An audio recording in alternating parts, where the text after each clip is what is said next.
من گفتم علاج زندگی، گفتم علاج زندگی، گفتہ کے دیدار منا گفتم.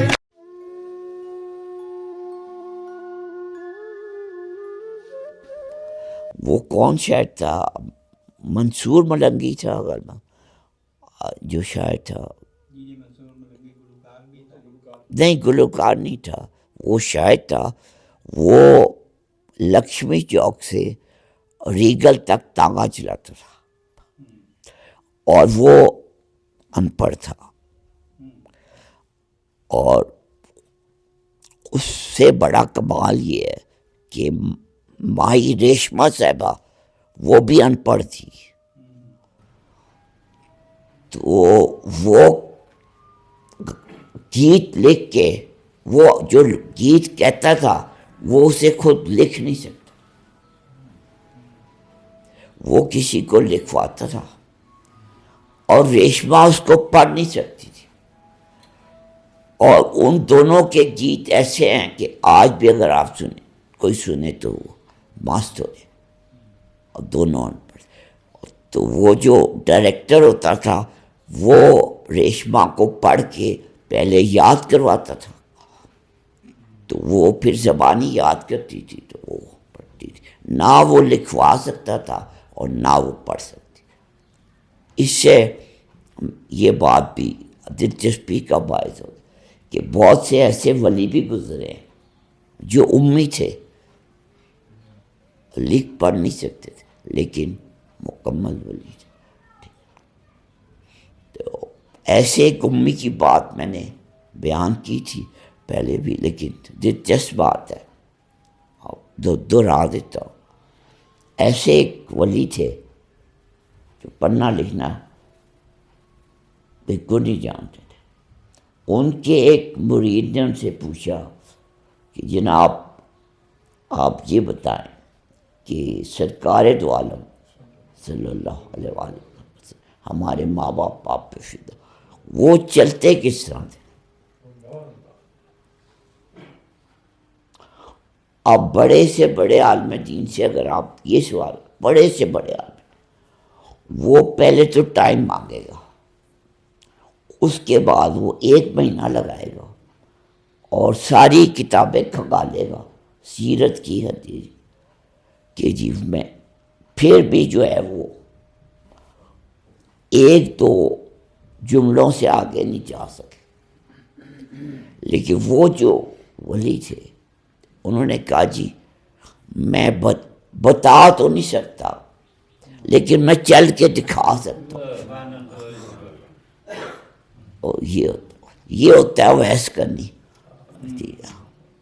جو بتا سکتا ہے کہ آپ کی جو بھویں مبارک تھیں وہ آپس میں ملتی تھیں یا نہیں ملتی. تو صحابہ کرام جو ہے وہ کہتے ہیں جی ہمیں تو اتنی ضرورت نہیں ہوئی کہ ہم کبھی اس کو اور سے دیکھیں. تو یہ ظاہر ہے ویسے کرنی بھی جہاں رہتے تھے وہاں پہ کوئی نہ کوئی مسجد تھی نہ کوئی مکتب تھا جی. تو یہ فیضان نظر تھا یا مکتب کی گرام. تو یہ جو ہے واسف صاحب کا ایک شعر بھی سن لے کہ ایتھے گل بن پڑھیا ملتی ہے، ایتھے گل بن پڑھیا ملتی ہے، آسی دفتر سارے پڑھ ویکھے. ایتھے گل بن پڑھیا ملتی ہے، آسی دفتر سارے پڑھ ویکھے.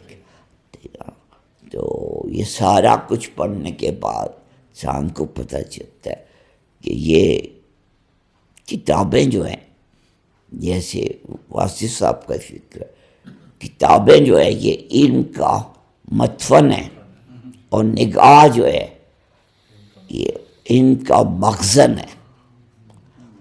جو نگاہ سے علم ملتا ہے وہ اور علم ہوتا ہے. تو اب جو کتابیں ہیں وہ ساری اب ایک ٹیلی فون موبائل فون پہ آ گئی، تو آپ اندازہ لگائیے کہ انفارمیشن کا کتنا بڑا سیلاب ہے کہ انسان کو پاگل کرنے کے لیے کافی.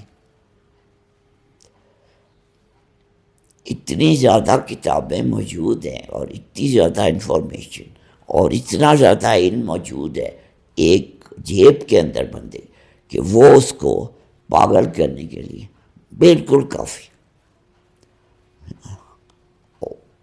تو یہ جو ہے انفارمیشن اور چیز ہے اور علم جو ہے بالکل اور چیز. یہ سارا علم جو ہے ہمیں جو جس کی بھرمار ہے یہ انفارمیشن ہے، اس کو ہم علم نہیں کہا جاتا. علم جو ہے وہ وہی ہے جو کہتا ہے کہ جی میں بتا تو نہیں سکتا لیکن چل کے دکھا سکتا. تو اسی سے مجھے بابا حضور کا فکرہ یاد آ. کسی نے پوچھا کہ جی تصوف کی آپ تعریف بیان کر. ایک جملے میں انہوں نے جواب دیا. تو یہ ان کا کمال تھا کہ جواب جو ہوتا تھا وہ ایک جملے میں آتا. بعد میں جو گفتگو ہوتی تھی نا وہ دراصل اس ایک جملے کی تشریح ہوتی تھی کہ یہ نہ ہو کہ وہ جملہ کسی کو سمجھ نہ آیا ہو تو چلو ایکسپلین بھی کریں. تو انہوں نے کہا سوال یہ تھا کہ تصوف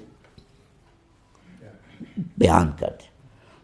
نے کہا تصوف بیان کرنے والی چیز نہیں ہے، یہ دکھانے والی چیز.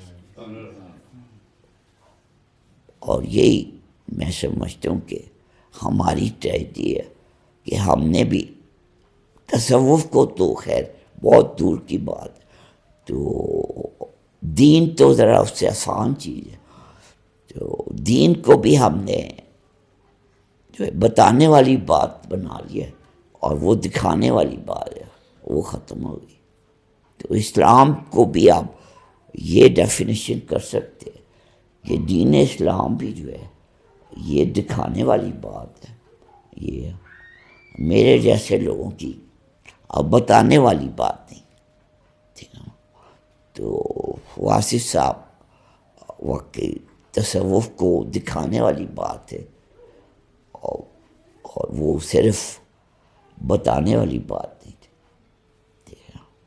تو جو صرف بتانے والے لوگ ہوتے ہیں میرے جیسے، وہ تو آپ دیکھ لیں کہ پاکستان میں اگر آپ گن لیں کہ مساجد کی تعداد کتنی ہوگی تو آپ گن نہیں سکتے. اور ہر مسجد میں عالم دین بھی ہوگا اور اس سے اندازہ لگائیں پاکستان میں کتنے علماء دین ہوں. یہ تو مسجدوں کی اور علماء دین کی بات. اب یہ گن لیں کہ کتنے آستانے ہوں گے اور کتنے پیر صاحبان ہوں گے، وہ آپ کو پتہ چلے گا کہ وہ علماء سے زیادہ ہوں گے. کیونکہ عالم بننے میں تو کچھ عرصہ جا کے پڑھنے لکھنے میں ضائع کرنا پڑتا ہے تو پھر بندہ اس قابل ہوتا ہے کام. لیکن دوسری طرف پیر بننے میں تو سب سے دنیا کا آسان کام پیر بن. تو پیران کرام جو ہے وہ علماء کرام سے بہت زیادہ احترام. تو اتنے علماء کرام اور اتنے پیران کرام عظام کے ہوتے ہوئے معاشرے کا جو عالم ہے، تو یا تو کوئی بندہ کھڑا ہو اس کی ذمہ داری لے، یا پھر وہ کہے کہ جی کہیں نہ کہیں غلطی ہوئی ہے. تو کہیں نہ کہیں تو غلطی ہوئی ہے. اور غلطی یہی ہے کہ واصف صاحب جیسے دکھانے والے لوگ ختم رہ گئے، وہ صرف جو ہے وہ میرے جیسے باتیں کرنے والے لوگ رہ گئے، تو یہی غلطی ہوئی ہے، اور ممبر پہ بھی یہ غلطی ہوئی ہے، اور خانقاہ میں بھی یہ غلطی ہوئی۔